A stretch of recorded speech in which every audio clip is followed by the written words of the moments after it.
আর জানিয়ে রাখি যে ইতিমধ্যেই যে কুয়াশার কারণে দেখতে পাচ্ছেন যে প্রত্যেকটি যানবাহন তারা কিন্তু তাদের নিজ নিজ লাইট জ্বালিয়ে রাস্তায় চলাফেরা করছে। আর এই ধরনের পরিস্থিতিতে অবশ্যই আমাদেরকে যারা বিভিন্ন ধরনের যানবাহন চালিয়ে আমরা রাস্তাঘাটে চলি তাদের গতিটা একটু কমিয়ে রাখা ভালো। কেননা দেখতে পাচ্ছেন সামনে কিন্তু খুব বেশি দূর দেখা যাচ্ছে না, অর্থাৎ মাত্র কয়েকশো গজের মধ্যেই চোখ থেমে যাচ্ছে। কুয়াশার প্রচণ্ডতার কারণে আমরা সামনের অংশটা ঠিকভাবে দেখতে পাচ্ছি না। চুয়াডাঙ্গা জেলার সাতগাড়ি মোড়ে সেই ঐতিহ্যবাহী বট গাছের কাছাকাছি চলে এসেছি, যেখানে আমরা একটু চলার কথা অবসর যখন করি এবং এখানে দেখেন চায়ের আড্ডা বসে। আজকেও অনেক মানুষ সকাল সকালে এখানে বসে গেছে চায়ের আড্ডায়। তো আর কি আমরা তো সবাই আরামপ্রিয়। তো আপনারা যারা রাস্তায় চলাফেরা করেন তারা অবশ্যই একটু কারণ কথায় আছে যত বেশি তত ক্ষতি। এখান থেকে বেশ কয়েকটা রুট আছে, এই যে সামনে যে রাস্তাটা দেখছেন এটা দিয়েও যাওয়া যায়। আবার আমি এখান থেকে একটু মোড় নিলাম, কারণ সামনে একটা হাফেজিয়া মাদ্রাসা আছে, সেটা যদি একটু দেখতে পারি। আর এই রাস্তাগুলো চুয়াডাঙ্গা জেলার অনেক দিন ধরে এই রাস্তাগুলো সংস্কারহীনভাবে রয়েছে, সাতগাড়ির ভিতরে এই রাস্তাগুলো। তো এই রাস্তাগুলোর উপরে কারো কোনো নজর নেই কেন এটা আসলে কারণে জানা নেই, তবে এই রাস্তাগুলো সংস্কার হওয়া দরকার দ্রুতই। সাতগাড়ি এই কিছু অংশের কারণে এই এলাকায় আসছে। আপনারা জানেন খাসপাড়া ইউনিয়ন সহ আলহাজ ইউনিয়ন এবং এই অঞ্চলের মানুষ যদি কোনো ধরনের সমস্যা হয় তাহলে আমরা চুয়াডাঙ্গা সদর হাসপাতালে আসার চেষ্টা করি, কিন্তু সেক্ষেত্রে এই রাস্তার সমস্যার কারণে আমরা দ্রুত গাড়িতে করে হাসপাতালে পৌঁছাতে পারি না।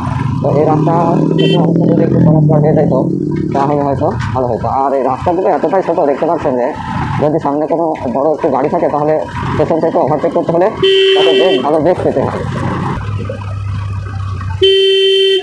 যাই হোক, আমরা বর্তমানে আছি শৈলগাড়ি মোড়, আমার পরিচিত এই জায়গাটা।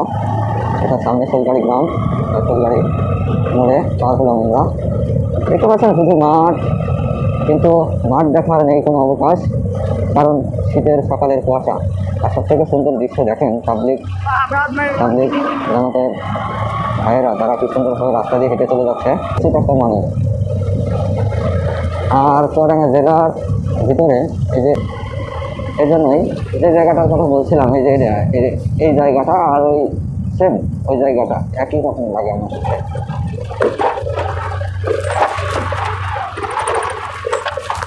সামনে একটি স্কুল আছে, দেখতে পাচ্ছেন। স্কুলটি আপনার কাকুলি, কাকুলি মাধ্যমিক বিদ্যালয় পার হয়ে চলে যাচ্ছি। সামনে কাকুলির বাজার। সব মিলিয়ে শীতের দিনে বাইক রাইড করা খুবই কষ্টসাধ্য না, প্রয়োজনীয় পোশাক আশাক থাকলে পর্যাপ্ত পরিমাণ। তবে এটা শরীরের জন্য বেশ প্রভাব পড়ে, শরীরের জন্য হানিকর যেটাকে বলে। কেননা শীতের ভিতরে বাইক রাইড করার কারণে আপনার ঠান্ডা লেগে যেতে পারে, বুকে ঠান্ডা জমতে পারে, এত কুয়াশা। আর সাধারণ মানুষ দেখতে পাচ্ছেন কাজের তাগিদে বের হয়েছে।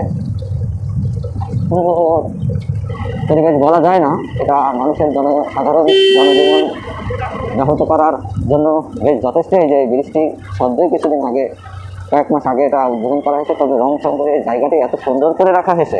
এবং রাতের বেলা আসলে মনে হয় যে এখানে একটি বাজার বসে গেছে, চায়ের দোকানে ভিড় জমে যায়, সেই দিনের কথা মনে পড়ে যায়। এজন্যই হারানো শৈশব ফিরে পাওয়া সম্ভব নয়। জীবনের যখন কর্মব্যস্ত মানুষ যারা বলছি, তারা তাদের কর্মব্যস্ততায় মেতে আছে। খালবাগুন্ডা বাজার আমরা প্রবেশ করলাম, বাম হাতে খালবাগুন্ডা সরকারি প্রাথমিক বিদ্যালয়। তো আমি এই কুয়াশায় যে আসছি, আমার পুরা যে ইয়েটা আছে হাতের যে মোজাটা, এই মোজায় কুয়াশাগুলো জমে গেছে, হাত মোজায় কুয়াশাগুলো জমে গেছে আমার। আমরা এখন আইহাজ বাজারের ভিতরে প্রবেশ করেছি। আইহাজ বাজারটা বেশ পুরনো বাজার এবং এখানে খুব বড় ধরনের কোনো দোকানপাট নেই। ব্যবসায়িক একটা গ্রামের বাজার, তার কারণে বাজারটি দীর্ঘদিন ধরে এরকমই আছে। তো আইহাজ বাজার পার হয়ে আমি যদি একটু ডাইনের মোড় নিই তাহলে আমি চলে যাবো কালুখড়া এবং লক্ষ্মীপুর বাজার। এখানে একটি ব্রিজ দেখতে পাচ্ছেন, এটা ভাটই নদী। যেই গ্রামে সেই গ্রামের ভাটই নদী হিসেবে পরিচিত এই জায়গাটা।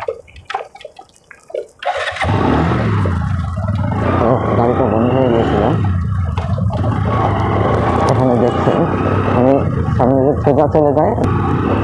এই মাঠটা পার হয়ে গ্রামের মাঠটা পার হয়ে তালুকপাড়া গ্রাম। তো পরিবেশটা আজকে সারাদিনই হয়তো কুয়াশাচ্ছন্ন থাকবে, কেননা এখন প্রায় 10টা বেজে গেছে, 10টা পার হয়ে যেতে পারে। যেহেতু আমি মোবাইলে ভিডিওটা ধারণ করছি সেক্ষেত্রে আপনাদেরকে দেখাতে পারছি না, কেননা মোবাইলটা আমি এখন এমন জায়গায় রেখেছি যেখান থেকে হাতটা দিয়ে মোবাইলটা নেওয়া আমার জন্য পসিবল না। তো হয়তো বা 10-15 বাজে এরকম। এই যে দেখতে পাচ্ছেন শৈশবের ভালো লাগার একটি অংশ আপনাদেরকে দেখালাম। এখন রাস্তায় চলতে এমন কত কিছু, যদি সবগুলো বিষয় যদি এভাবে নোট করা যায় তাহলে এটা অনেক সুন্দর হয়, কিন্তু ভিডিওটা মেক করতে হলে, কাটিং করে শেষ করতে হলে অনেক সময় সাপেক্ষ ব্যাপার, যার কারণে আমরা পুরো ভিডিওটা দিয়ে দিই সোশ্যাল মিডিয়ায়। আর এত বড় ভিডিও কেন দেখবে একজন মানুষ, তারও রিজন আছে। হয়তো 1000 বছর সামনে থেকে ভিডিওটা দুজন লোক পুরোপুরি দেখে থাকে। এখানে এসে আমার মনে হচ্ছে যেন কুয়াশা নেই, কিন্তু ওই সামনের অংশটা খুবই কুয়াশা আছে। এই জায়গাটা কুয়াশার পরিমাণটা অনেকটাই কম। তো যেখানে আমার বসতি বাড়ি সেখানে আমার মনে হচ্ছে একটু পরিষ্কার পরিচ্ছন্ন মনে হচ্ছে, কুয়াশাগুলো কম মনে হচ্ছে। তো এটা তালুকপাড়া জন্ম মসজিদ দেখলেন। তো এখান থেকে আমি যে রাস্তা দিয়ে আসলাম, এখান থেকে ডাইনে চলে গেল, আবার সোজা যে রাস্তাটা গেল ওটা লক্ষ্মীপুর বাজার হয়ে আপনার শরৎগঞ্জের কাছে চলে যাবে এবং বামে মোড় নেবো খাসপাড়া বাজার। এইসব মোড় থেকে যখন আমরা মোড় নিই তখন অনেক সময় আমরা হরেন বাজাই না, আর হরেন না দেওয়ার কারণে সামনে থেকে আসা গাড়িটা অনেক সময় সামনাসামনি লেগে যাওয়ার মতো সম্ভাবনা তৈরি হয়। তো খাসপাড়া তালুকপাড়ার ভিতরে মনে হচ্ছে কুয়াশার পরিমাণটা কিছুটা কম আছে।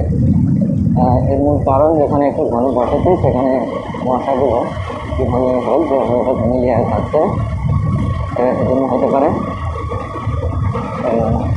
আমরা তালুকপাড়া পার হচ্ছে, আর রাস্তাটা শরৎগঞ্জ থেকে আলমডাঙ্গা থেকে আপনার নবীনগর পর্যন্ত খুবই সুন্দর এরকম রাস্তা। সামনে একটি বাজার লেখা আছে, এটা আসলে কিসের বাজার আমার জানা নেই, তবে এখানে কিছু একটা বাজার বসে এখানে লেখা আছে।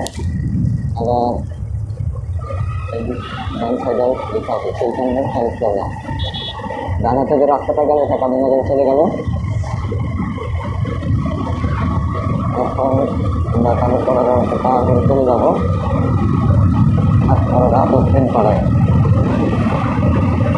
তালুকপাড়া আমরা পার হয়ে এসেছি, তালুকপাড়া পার হয়েছি মাঠ। প্রত্যেকটা গ্রাম পার হয়েই দেখবেন যে মাঝখানে একটি মাঠ, ব্রিজ অথবা কালভার্ট আছে গ্রামের সংযোগী স্থল, অথবা সরাসরি বাড়িঘর দিয়ে লাগালাগি এরকমটা কমই হয়।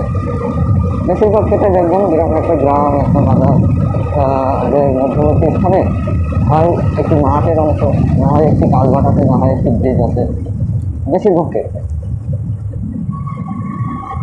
ব্যতিক্রমটাও আছে, কারণ বেশিরভাগ ক্ষেত্রে আমি বর্তমানে তালুকপাড়া আগে খাসপাড়া ভিতরে প্রবেশ করেছি। এখান থেকে খাসপাড়া দিয়ে আমি বাজারে যাওয়ার পূর্বেই এটা আমার একটু পাওয়া গেছে।